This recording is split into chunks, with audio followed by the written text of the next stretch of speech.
Rosalind Mercer picked up the chamber pot from beside the bed, walked out the front door of the farmhouse in her nightgown and hurled it into the yard with both hands. It hit the frozen ground and shattered. She stood on that sagging porch in the grey dawn air, chest heaving, and stared at the broken fence and the empty barn and the dirt that stretched in every direction like a promise someone had already broken. And she said out loud to no one, "This is not my life.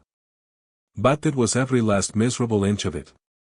If this story already has you holding your breath, you stay right here. Subscribe to this channel, hit that notification bell, and follow Rosalind's story all the way to the end, because I promise you what she finds on the other side of that ridge is going to change everything you think you know about this woman. Drop a comment right now and tell me what city you're watching from. You want to see exactly how far this story travels. Now, let's go back to where it all started and what Rosalind did about it.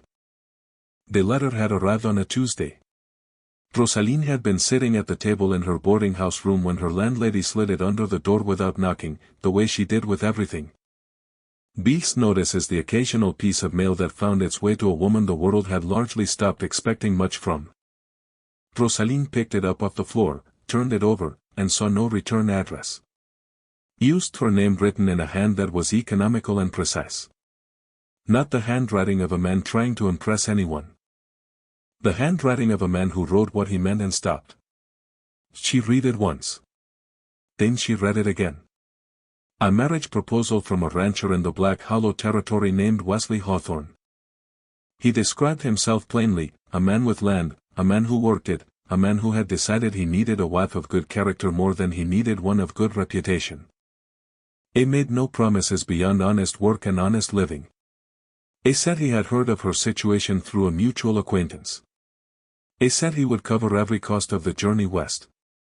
He said, and this was the line she read 3 times, "I am not looking for a woman who is perfect. I am looking for a woman who is capable and who will not be frightened away by difficulty." Rosalind set the letter down. She looked around her room. One window, one chair, a bed frame that squeaked.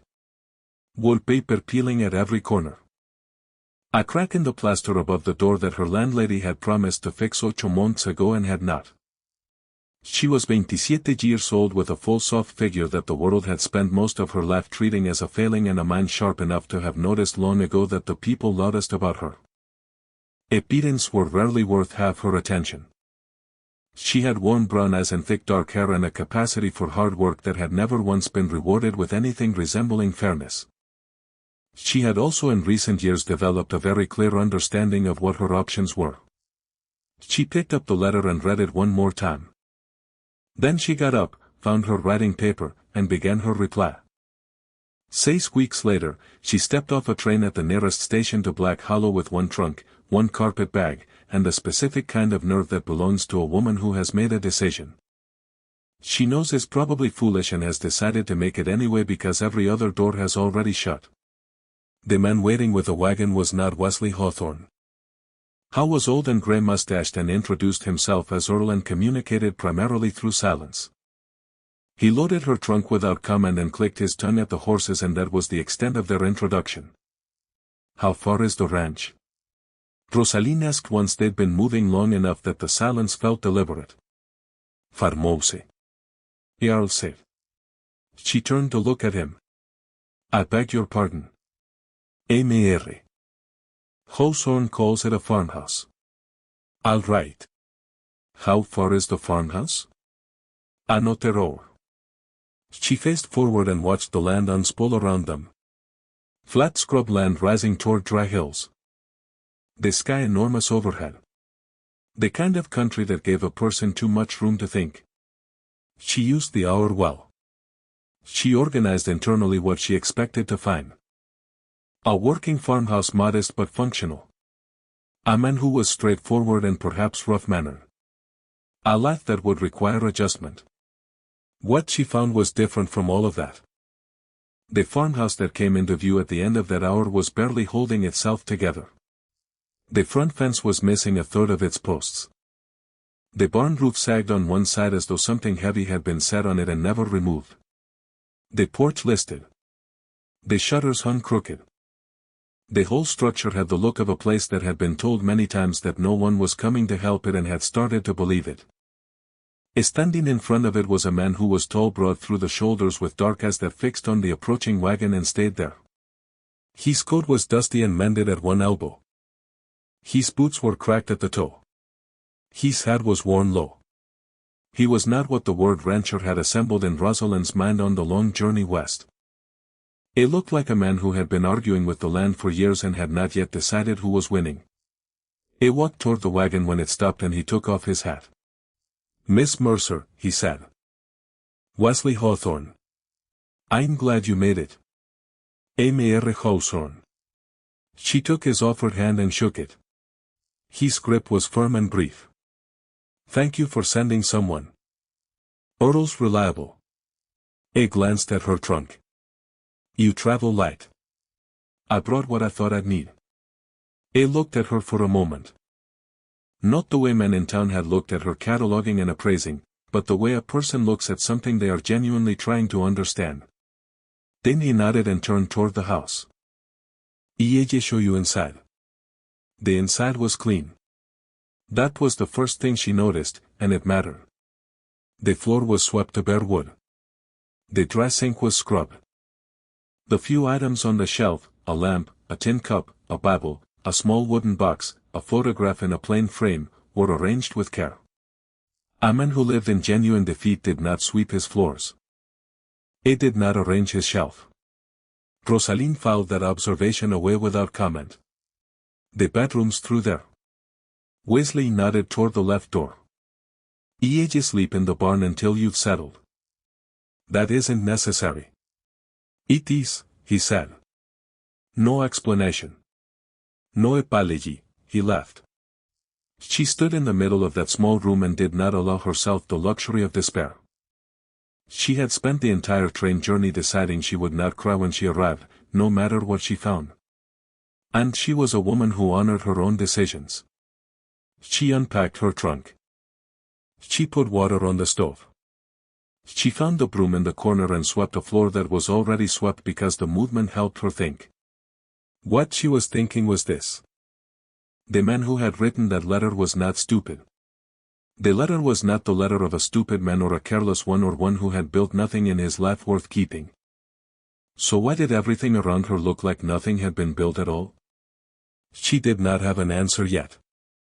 But she had decided before she finished sweeping that she was going to find one. She slept that first night in a narrow bed under a quilt that smelled of cedar and woods, and she lay awake a long time listening. Wing through the wall gaps, horses shifting in the barn, and somewhere outside, well past the hour, when a tired man should have been resting, the sound of slow, deliberate footsteps moving back and forth across the yard. She thought, what is he checking in the dark that can't wait until morning? She filed that away, though. Morning came gray and sharp with cold, and Rosalind had coffee on the stove, and the table set before Wesley came through the door. He stopped just past the threshold when the smell hit him.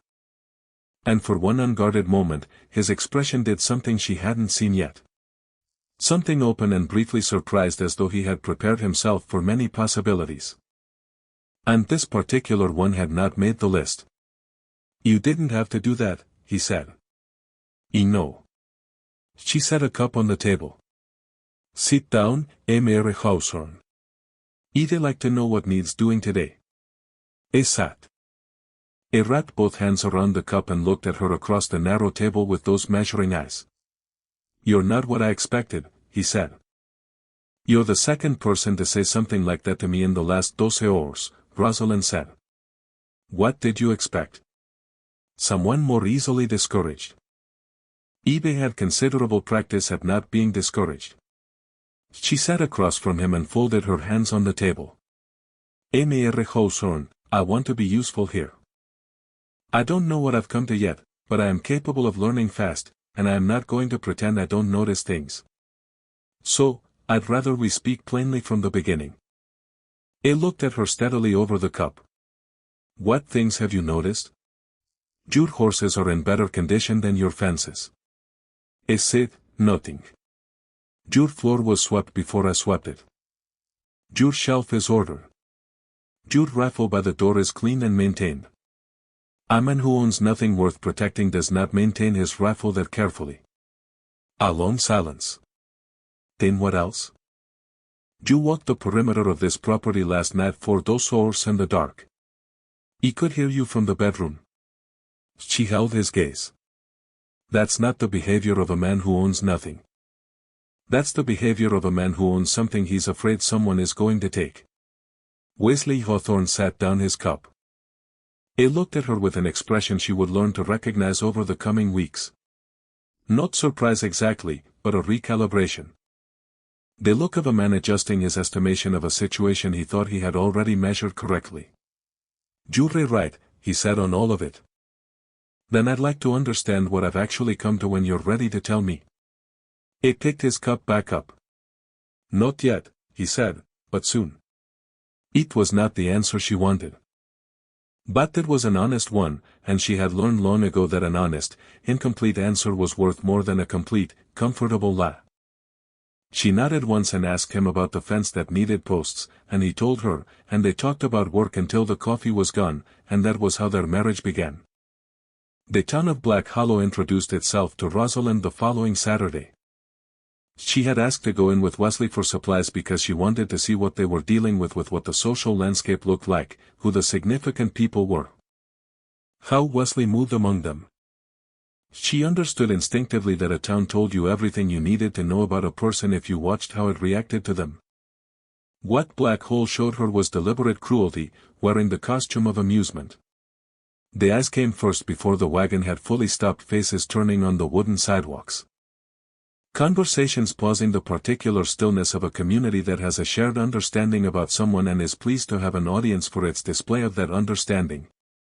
Lord have mercy, a man said loudly from outside the feed store. Is that Hawthorne's mail order? A woman in a blue dress with a perfectly cinched waist touched her companion's arm and said something that included the word desperate. And both of them laughed in the bright carrying way of people who want to be heard. Rosalind kept her chin level. She had been performing this particular composure since she was 14 years old. She was exceptionally good at it. Wesley said nothing, but as they stepped up onto the sidewalk toward the general store, his hand moved once to the small of her back. Brief, deliberate, a single touch that said nothing and everything and then dropped away. Inside the general store, a round-faced man named Decker greeted Wesley with the false warmth of a man who wanted something. Mr. Hawthorne heard you brought home a bride. He looked at Rosalind with the evaluating eye of someone pricing livestock. This here? This is my wife, Wesley said. Mrs. Hawthorne. Well, now, Decker smiled at Rosalind. Welcome to Black Hollow, Mrs. Hawthorne. Settling in all right out there on that? He slid a glance at Wesley Farm. We're managing very well. Rosalind said, thank you for your concern. She said it the way a woman says something pleasant. That is also the end of a conversation. Decker blinked, smiled uncertainly, and moved to fill their order. It was outside loading the wagon that Garrett Voss appeared. She heard the change in the street before she saw him. A slight shift in the ambient noise of the town. Conversations resuming too quickly, people finding reasons to look elsewhere. Then a man came across the street with the unhurried walk of someone accustomed to everyone waiting for him. And Rosalind understood immediately who this was before anyone said his name. Howe was well dressed, clean coat, polished boots, a hat with no trail dust on it whatsoever. His face was pleasant in the particular way of a man who has trained it to be. He stopped at the side of the wagon and looked at Wesley, the way a man looks at something inconveniently positioned between him and where he wants to go. Hawthorne, he said. Bass. Wesley did not look up from the supplies he was loading. Didn't they know you were in town? Bass's has moved to Rosalind with a slow, thorough appraisal that was designed to make her feel measured and found wanting. This the bride I've been hearing about. This is my wife, Wesley said. And this time, the words were different, flat, and final, the way a board sounds when it's nailed down with full force. Bass smiled. He had practiced that smile for a long time, and it showed. Charming. I do hope you're finding the accommodations acceptable, Mrs. Hawthorne. I imagine a woman accustomed to certain comforts might find it a post, affecting consideration. Challenging living on a stretch of dried-up hardpan with a man who can't keep his fences standing. Rosalind looked at him directly. I find it suits me, she said. But then I've always found that the people most concerned with other people's property are the ones least satisfied with their own. A beat of silence. Something moved behind Vasa's eyes. Quick, cold, and quickly covered by the smile again. Clever woman, he said. Hawthorne, when you're ready to be reasonable about that land, you know where to find me. He touched the brim of his hat toward Rosalind. Ma'am, he walked away. Wesley finished loading the wagon. He still was sit. Rosalind climbed up to the seat and waited until they were moving before she spoke.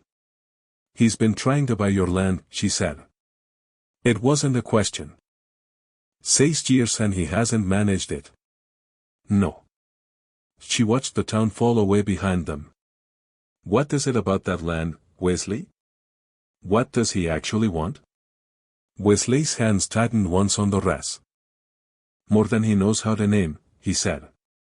But you know, he didn't answer. She let it sit. She was learning when to push and when to wait, and this was a moment for waiting. But she filed the question away with everything else she'd been collecting, and she turned it over in her mind all the way back to the farmhouse. The following Wednesday, she stopped waiting. She had been reading the land for 3 weeks by then, not passively, but actively. The way she read everything with the specific attention of someone who knows that the information she needs is already present in the room if she looks in the right place. She had walked the full perimeter of the visible property twice, ostensibly helping Wesley with the fence posts. Actually measuring the shape of what she could see against the shape of what the terrain suggested should be there. The ridge to the north bothered her. There was no reason for a ridge that size to be there if there was nothing behind it. The way Wesley looked at it, sometimes, not often, not obviously, but occasionally in the late afternoon, when he thought she was busy with other things, was the look of a man looking at something he owned. She had also noticed the floor. Not the way it sounded when you walked on it. She'd lived in enough old buildings to know the way old wood moved, but the way it looked. There was one section near the dry sink where the boards were ever so slightly darker in a rectangular shape. As though they had been lifted and replaced enough times that the dust pattern had never quite reassembled correctly. On Wednesday evening, when Wesley went to the barn to check on a horse that had been favoring its left foreleg, Rosalind walked to the dry sink, knelt down, and pressed her hand flat against the floor. She was looking for it. She found it. A hinged board set deliberately opening on a hollow space below. Inside a wooden box with a flat iron latch, she opened it with steady hands. She was not a woman who trembled when she found what she was looking for.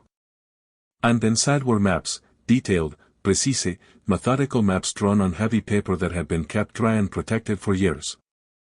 She unfolded the first one and recognized the territory around the farmhouse immediately. Then her eyes moved past the ridge to the north, and what was on the other side of it made her go very still.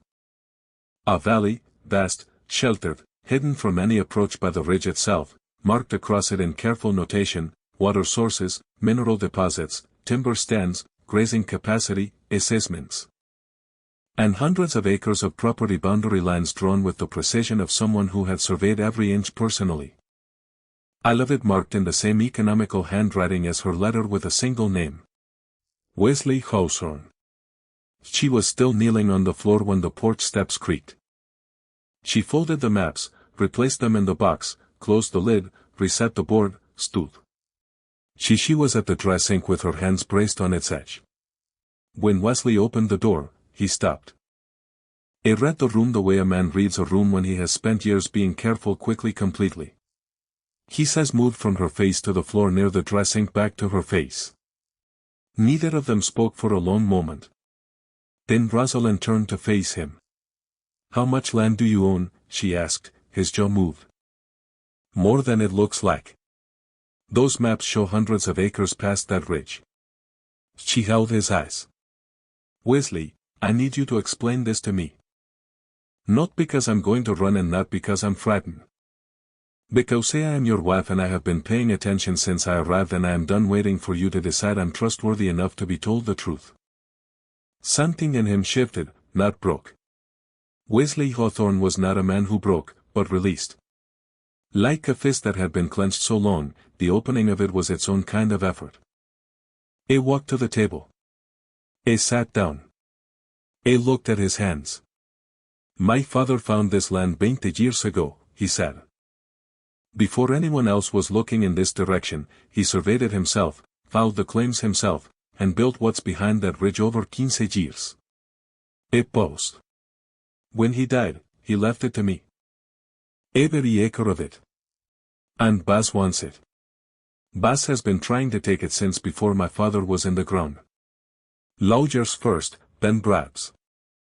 2 years ago, he sent men out here who burned the east fence line and told me what would come next if I didn't sell. His voice stayed level. It was a particular kind of level, the kind that comes from deciding a long time ago that anger was a luxury he couldn't afford. I didn't sell. So, you made yourself look like you had nothing worth taking. He looked up at her. A man with nothing bores Baz. A man with nothing isn't worth a long legal fight or the risk of what happens when you push someone too hard in front of witnesses. He paused. It worked. 6 years. It worked. Until now, Rosalind said, until now. She pulled out the chair across from him and sat down. What changed?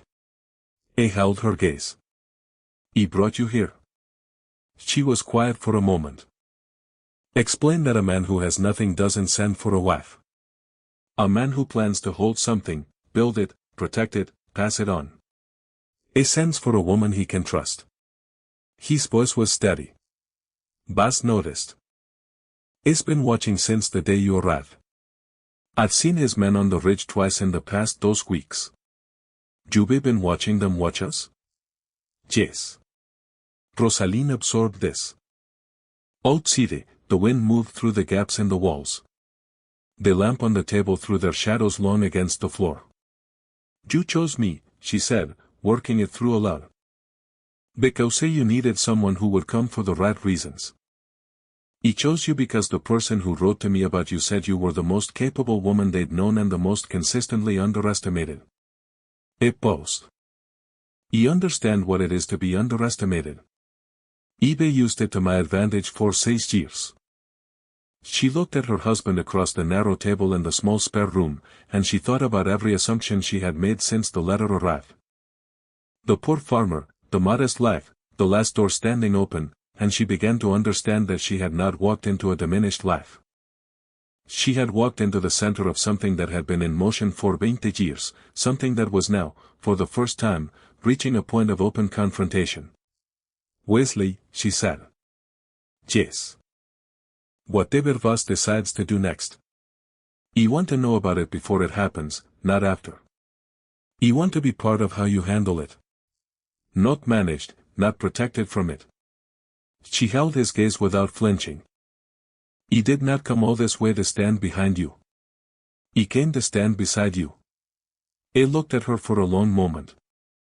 Then he said quietly and with complete sincerity, Yes, ma'am. It was the first time he'd called her that, and from a man of Wesley Hawthorne's particular economy of expression. It meant considerably more than most men's longest speeches. She went to bed that night with the map still vivid in her mind, and the weight of a shared secret settling over her shoulders, heavy but manageable, the way all worthwhile things are. She lay in the dark and listened to the wind. And she was not the woman who had stood on that porch in the grey dawn and hurled a chamber pot into the yard and declared that this was not her life. She was beginning to understand what her life actually was. Across the ridge to the north, behind the wall of stone that hid everything Wesley Hawthorne had built, and everything Garrett Voss intended to destroy the valley, lay dark and vast and patient. And in town, in a well-lit office above the bank, Garrett Voss stood over a wide desk with 2 men across from him, and a map of the territory spread flat between them. He had circled the ridge in red ink. He was explaining in the calm and pleasant voice of a man who has made this kind of decision before, exactly how long he intended to wait before he stopped being patient. I had decided that the woman changed everything. Wesley Hawthorne alone was a man defending a secret. Wesley Hawthorne, with a woman who asked the right questions, was a man who was going to make a mistake. Bas just needed to create the right conditions for it. He smoothed the map with one hand and told his men what he wanted done, and the night outside was quiet and deep. And unaware that it was the last quiet night the Black Hollow Valley would have for a very long time. The morning after, Rosalind found the maps. Wesley was already gone when she woke. Not unusual. He was always up before dawn, moving through the yard with that quiet, purposeful stride. She had come to recognize the stride of a man who checked things not out of anxiety, but out of habit, the way a soldier checks his equipment before he needs it. But this morning was different, and she knew it the moment she opened the bedroom door and found a folded piece of paper on the kitchen table beside a fresh cup of coffee that was still warm. She picked up the paper and read it. 2 sentences. Wesley's economical hand wrote out to check the East Ridge back by noon. Keep the door barred. She read those last 4 words twice. Keep the door barred. Not keep the door closed. Not stay inside. Barred. The specific word of a man who had reason to believe the difference mattered. She set the note down, drank the coffee he had made for her before leaving in the dark, and began planning her day. Not the day he had implied she should have quiet contained, waiting behind a barred door, but the day she had decided on, which involved considerably more information gathering than he had authorized. She started with Earl. The old ranch hand was in the small shed attached to the barn's east side, mending a length of harness leather with the slow, subtle movements of someone who had done this particular task several thousand times. He looked up when she appeared in the doorway and went back to his work without comment. Earl, she said, how long have you worked for Mr. Hawthorne? 7 years, Earl said without looking up. And before him, his father, she stepped into the shed and sat down on an upturned crate without being invited. Earl's hands paused for just a moment on the leather, then resumed. She took that pause as the acknowledgement it was. Tell me about what Voss did to this fence line 2 years ago, she said. Now his hands stopped entirely. He looked up at her from beneath the grey brim of his hat, and she held his gaze and waited. And Earl, who in 7 years of her husband's employment been asked to keep his mouth shut about a great many things, made a decision. She could see him making right there in real time. Wasn't they just the fence, he said. What else? Earl set the harness on his knee and looked at the middle distance. They came out on a Thursday night. 4 men burned the east fence line from the creek crossing to the ridge trail. Burned the feed shed that used to stand where there's nothing now. He paused and they shot one of the horses. Rosalind said nothing. She kept her face still. Mr. Hawthorne came out in the morning and found her. Earl's voice was flat and even the voice of a man reporting facts because facts were the only way he knew to carry something he hadn't been able to put down. She'd been out in this east pasture. She didn't that right away. What did Wesley do? Buried hair, fixed the fence, rebuilt the shed. Earl looked at her steadily. Didn't they sell? Did he go to the sheriff? Something moved across Earl's face. Not quite a laugh, but the shadow of one. Sedith Bullman and Garrett Voss play cards on Friday nights, he said. I've done for 11 years. Rosalind absorbed that. Earl, she said, is there anyone in this county with the authority to act against Voss who isn't in his pocket? Earl thought about it with genuine seriousness. Turning the question over the way he turned the leather in his hands. Judge Calloway out of Prescott. Is about the only one. He paused. But Prescott's 60 millas from here, and Voss knows it. She nodded slowly. Thank you. She stood to leave and Earl said without looking up from the harness again. Ma'am, she stopped. He didn't tell me to keep quiet about that, Earl said. But he didn't tell me to talk either. I'm telling you because he stopped. Seemed to look for words he didn't usually need because a person standing next to something dangerous ought to know the shape of it. She looked at the top of his gray hat. I appreciate that, Earl, more than you know. She walked back to the farmhouse with her mind moving fast. Bass had enforcement. Bass had the sheriff. Bass had patience. 6 years of it. And he had the resources to outlast a man who appeared to have nothing. What had kept Wesley safe was the appearance of having nothing to take. But that armor had cracked the day she arrived on the wagon. And every day since Bass had been watching the crack widen, she was still working through it at the kitchen table when she heard the horse in the yard. Not Wesley's horse. Wrong gatti, wrong weight, wrong sound on the frozen ground. She stood up and was at the window before she fully decided to be staying to one side of the frame the way a cautious person stays watching without being seen watching. 2 riders in the yard. They had not come to the door.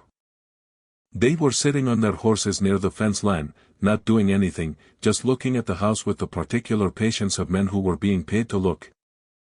Watching the farmhouse in the middle of the morning without knocking or calling out or announcing themselves in any way that gave them a legitimate reason to be there. She watched them for 90 seconds. They didn't move. Then she walked to the door, lifted the bar, opened it wide, and stepped out onto the porch. Both riders looked at her. She looked back at them with the same pleasant, untroubled expression she had used on Decker in the general store, the one that was agreeable on the surface and absolutely immovable underneath. "Can I help you, gentlemen?" she called. "A pause." "Used riding through, ma'am," one of them said. H folded her arms across her chest and stayed exactly where she was on the porch and looked at them with patient interest. "Well, you're welcome to ride through then." Another pause. Then they rode through. She watched them go until they were past the fence line and down the trail. And then she went back inside and barred the door and stood in the kitchen for a moment with her heart beating considerably faster than her face had let on. They had not been riding through. Reading through men did not sit motionless in a yard for 90 seconds looking at a house. They had been there to be seen. A reminder, a pressure, a quiet message delivered in the language of men who specialized in quiet messages. She sat down and wrote 2 letters. The first was to the county land office in the nearest town requesting public record documentation of all property claims filed in the Black Hollow territory in the past 25 years.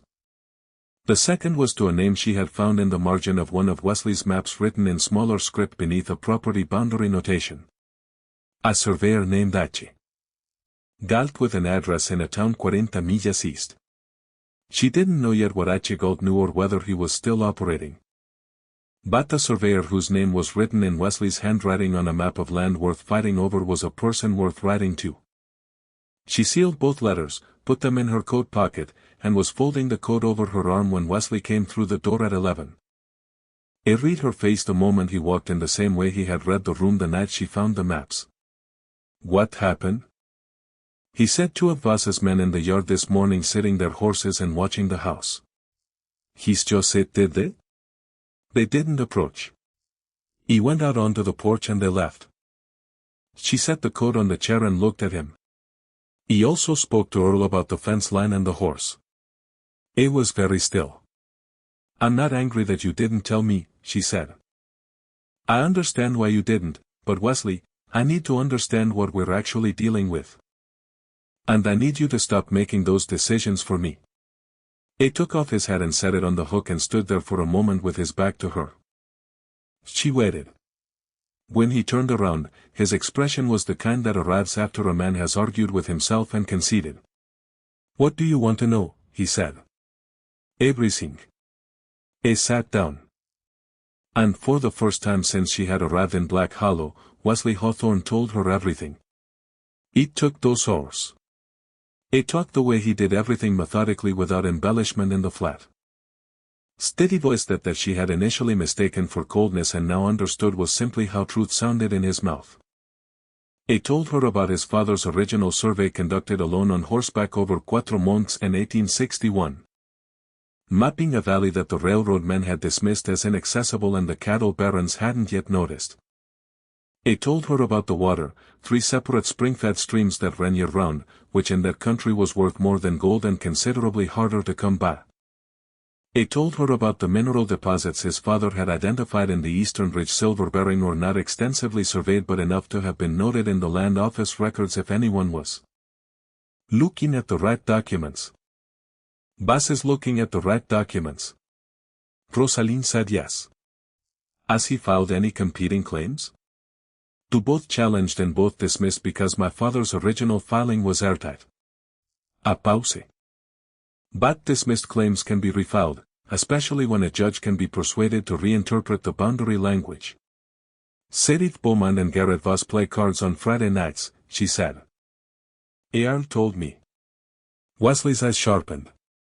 You got more out of Earl in one morning than I have in 7 years.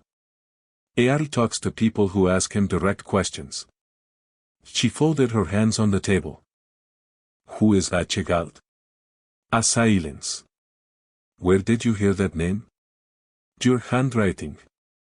East margin of the second map below the boundary notation for the Spring Creek section. I looked at her for a long moment. Henry Galt is the surveyor who worked with my father on the original claim. He's the only other person alive who knows the full extent of what's behind that ridge. I paused. I haven't contacted him in 4 years. I thought the less connection I maintained with anyone who knew the real value of the land, the safer we all were. I wrote him a letter this morning, Rosalind said. He also wrote to the land office in town requesting copies of all property filings in this territory for the past 25 years. Wesley stared at her. She held his gaze steadily. We can't defend what we don't fully document. If Voss moves legally or moves and then covers it with legal language after the fact, we need our own documentation in order, not in a box under the floorboards. She paused. I'm not criticizing how you've managed this. You've managed it alone, and you've managed it well, but you're not alone anymore. It was quiet for a long time. Outside, the wind picked up, pushing against the walls, and the house groaned and held. Rosalind, he said finally. Jace, I didn't bring you out here to put you in the middle of this. I know that. She looked at him steadily. But here I am, and I'm not going anywhere, she paused. So, tell me about the valley. Something happened to his face when she said those words. Not a dramatic change, just a loosening, the particular relaxation of a man who has been holding something tightly for so long that being given permission to set it down feels almost unfamiliar. It talked about the valley for a long time. It talked about it the way she had never heard him talk about anything with an aliveness in his voice that she hadn't been sure was in him. Because everything she'd seen of Wesley Hawthorne until now had been careful and contained and measured. But the valley was different. When he talked about the valley, the careful man became someone else. Someone who had walked every acre of that land and knew it the way a person knows something they have loved for a very long time. 340 acres of sheltered grassland behind the ridge. 12 permanent ranch hands who had been with him for years, living and working in the valley, visible from no road and no trail that Voss or his men had found. Cattle over 400 head, well-bred, well-fed. 3 barns, a stone house his father had begun, and Wesley had completed 5 years ago, built to last a century. You've been running a full operation this entire time, Rosalind said. Right behind that ridge. Jace, and no one in town knows. Earl knows, the ranch hands know. Henry Galt knows. A looked at her. Now you know. She sat with that for a moment. The men on the ridge this morning, she said. Have they come close enough to see over it? Not yet. The trail that leads to the valley entrance is disguised. It looks like a washout. A paused. But Voss is getting closer. He's been mapping the territory methodically. He knows something is there. He just hasn't found the way in. How long before he does? Wesley's expression was level but not comfortable. Weeks, maybe less. The word dropped into the kitchen like something heavy. Weeks. She stood up and went to the window, not to look at anything specific, but because she needed to move while she thought. Her mind was working through the problem the way she worked through any problem, laying out the components, identifying the dependencies, finding the sequence. We need three things, she said without turning around. We need the legal documentation tightened and filed in a place Voss can't interfere with it. We need Judge Calloway and Prescott to know this situation exists before it becomes a crisis, not after. And we need Henry Galt to provide a formal survey deposition that confirms your father's original claim. She turned in that order. Wesley was looking at her with an expression she hadn't seen from him yet. It was something that lived in the neighborhood of respect, but it was quieter than that and more private. And she had the sense that it was not an expression he produced often or for many people. You worked that out just now, he said. He worked some of it out this morning and the rest just now. She sat back down. Can we get a rider to Prescott without Voss knowing? Earl, she agreed. He moves around the territory without attracting attention. Is he willing? Llegó if I ask him. Then ask him today. She paused. And Wesley, the men who came this morning, will report back to Voss that I'm here, that I'm watching, and that I didn't frighten. She held his gaze. He's going to start seeing me as a variable he didn't account for. That's either an advantage or a liability depending on what we do next. Wesley was quiet for a moment. Which do you want it to be? She looked at her husband across the table. These men she had known for less than a month. These men who swept his floors and cared for his horses and chose his words like a man who knew the weight of each one. And she thought about the valley behind the ridge, the water, and the grass, and the 400 head of cattle, and the stone house his father had started, and he had finished. And she thought about a woman who had stood on a porch in her nightgown in the gray dawn, and thrown a chamber pot into the yard, and said, "This is not my life." An advantage, she said. He nodded once. All right, he said. Then we have work to do. They sent Earl to Prescott that afternoon with a letter for Judge Calloway sealed in plain paper with no name on the outside. Earl left before supper time, moving quietly, taking the back trail through the creek crossing rather than the main road, the way a man moves when he knows he might be watched. Wesley watched him go from the yard with his arms crossed and his hat pulled low, and Rosalind stood beside him and watched too. He'll make it, she said. He always does, Wesley said. They went inside. That night, they sat at the kitchen table after supper, and Wesley spread out one of the maps, not from the box under the floor, but from memory, drawing with a pencil on paper. The territory as he knew it, marking Voss's known positions and the routes his men had used. Rosalind studied it with the full concentration she had once used to track accounts in her father's shop the years before he died and left her nothing but debt and a landlady's patience that eventually ran out here. She said, pointing to a section of the map. If his men are approaching from the south trail, they'll hit this drainage and lose the ridge line. They'll have to backtrack to find the approach. That buys a day, maybe two. It buys enough time to get the documentation back from the land office. She traced a line with her finger. And if G responds quickly, if Wesley said, he was not pessimistic by nature, but he was precise, and precision required acknowledging the difference between what you hoped and what you knew. If G responds, she amended, we can have the survey deposition in hand before Voss moves legally. She paused. Has he ever moved legally without preparing the physical pressure first? Wesley thought about it. No, he uses the physical threat to soften a position. Then he comes in with lawyers while the other person is still rattled. Then we make sure we're not rattled. She looked up from the map. That's the next physical thing he's likely to do? The question hung in the air between them, and Wesley's expression shifted, a slight tightening of calculation behind the eyes. The water, he said. The main creek feeding the south pasture runs through a stretch of open territory before it hits my property line. If he dams it or diverts it, he cuts your water. Not permanently, but long enough to stress the cattle and give him a legal opening to claim the land is being mismanaged and petition for a receivership. She said the word before he finished the sentence, and he looked at her sharply. She met his gaze. My father had a business rival who tried exactly that.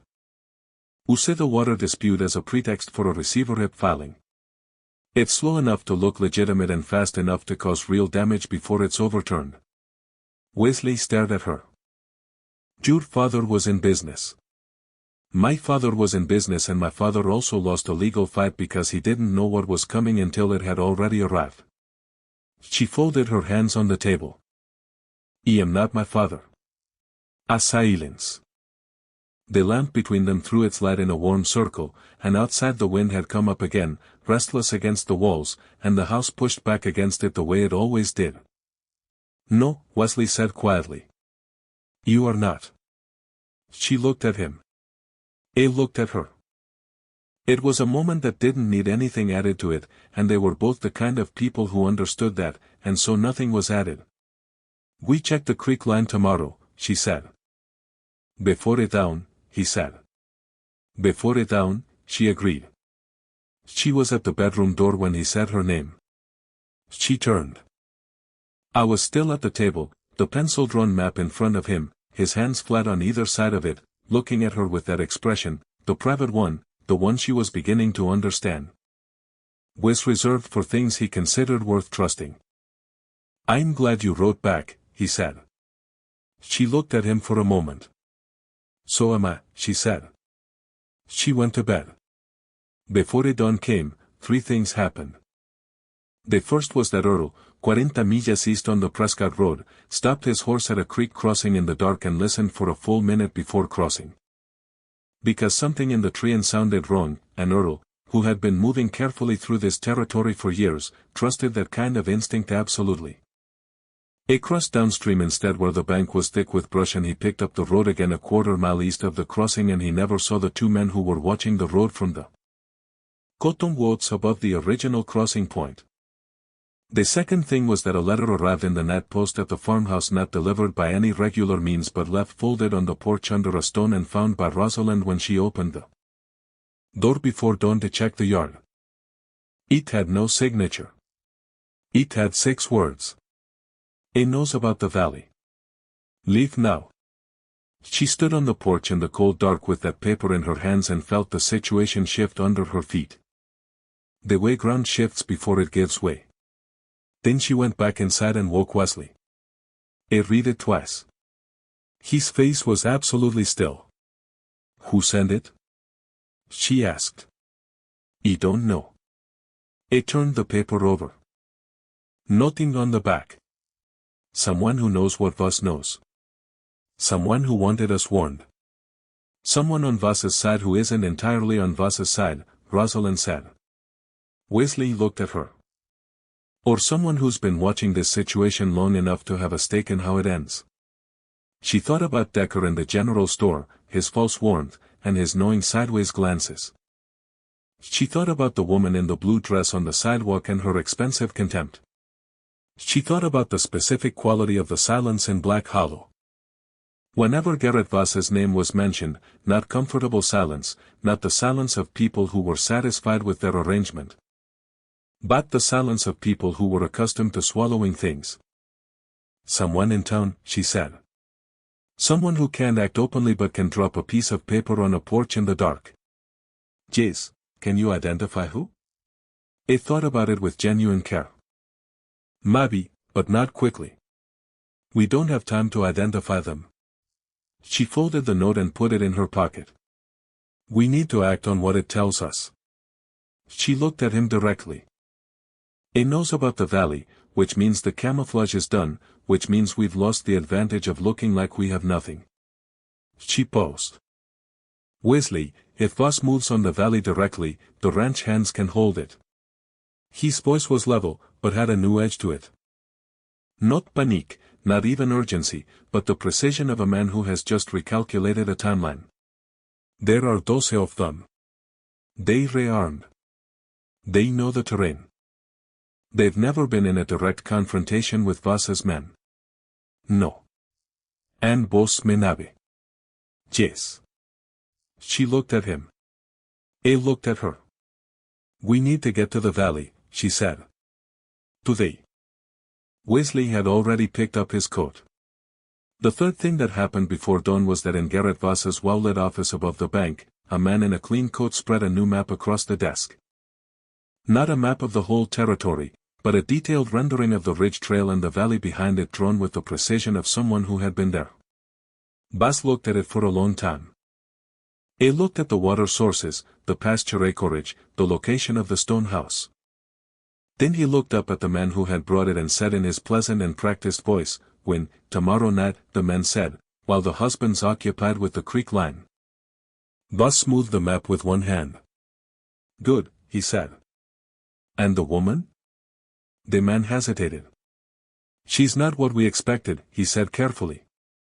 Bas looked at him for a moment with the flat patience of someone who has heard that kind of equivocation before and finds it tedious. "She's a farmer's wife," Bas said. "Handle it accordingly." The man nodded and left. Bas looked at the map for another long moment. Then he looked at the window where the town of Black Hollow lay dark and quiet and entirely unaware of what was being decided in this room for the last time. He had been patient for 6 years. He was finished being patient. They rode out before the sun came up. Wesley had the horses saddled in 20 minutes. Moving through the barn in the dark with the efficiency of a man who had done difficult things in difficult conditions enough times that urgency no longer made him clumsy.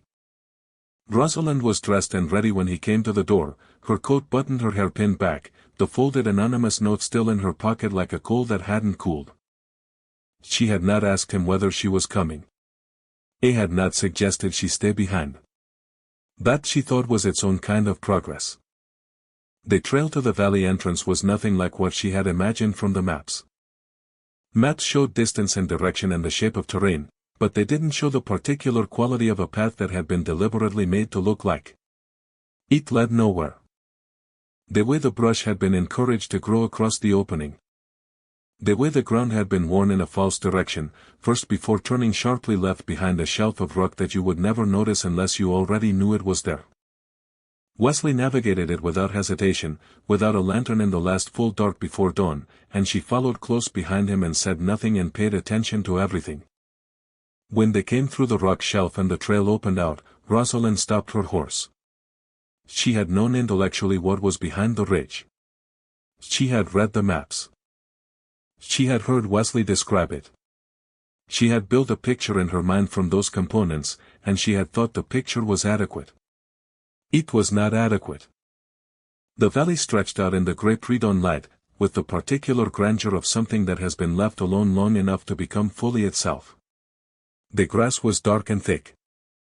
The streams she had seen marked on the maps caught what little light existed, and threw it back in long silver lines. The barns were solid and large.